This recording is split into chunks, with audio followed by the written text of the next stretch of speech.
আজ তো ধর্ষকের কোনো বিচার হচ্ছে না, ধর্ষণ হচ্ছে পাইকারি দরে, বিচার হচ্ছে না। আইন এমন ভাবে ঘোরানো পেঁচানো, ধর্ষকগুলি খালাস পেয়ে যাচ্ছে।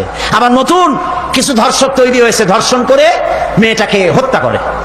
আযানিয়াতু ওয়াযানি ফাজলিদু কুল্লা ওয়াহিদিন মিনহুমা মিআতা জালদা।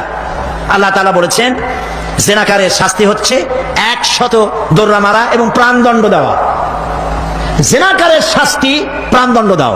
জেনা করেছে প্রমাণিত হয়েছে, অবিবাহিতা যদি হয় দৌড়া মারো, আর যদি বিবাহিতা হয় পাথর মারিয়া উড়ায় দাও। আজ তো ধর্ষকের কোনো বিচার হচ্ছে না, ধর্ষণ হচ্ছে পাইকারি দরে, বিচার হচ্ছে না। আইন এমন ভাবে ঘোরানো পেঁচানো, ধর্ষকগুলি খালাস পেয়ে যাচ্ছে। আবার নতুন কিছু ধর্ষক তৈরি হয়েছে, ধর্ষণ করে মেয়েটাকে হত্যা করে। নাউজুবিল্লাহ, বলেন নাউজুবিল্লাহ। এগুলো মানুষ না, এগুলো জানোয়ার। মনে রেখো, তুমি যার মেয়ে, কারো মেয়ে অথবা কারো বোন অথবা কারো বউকে যদি এইভাবে বেইজ্জত করে থাকো, তোমার বউ, তোমার বোন, তোমার মেয়ে অক্ষত থাকবে না। এই ধরনের তাদের উপরেও ধর্ষণ হবে। বলেন নাউজুবিল্লাহ, বলেন নাউজুবিল্লাহ। অশ্লীলতার প্রচার প্রসার যত বেশি হবে, জেনা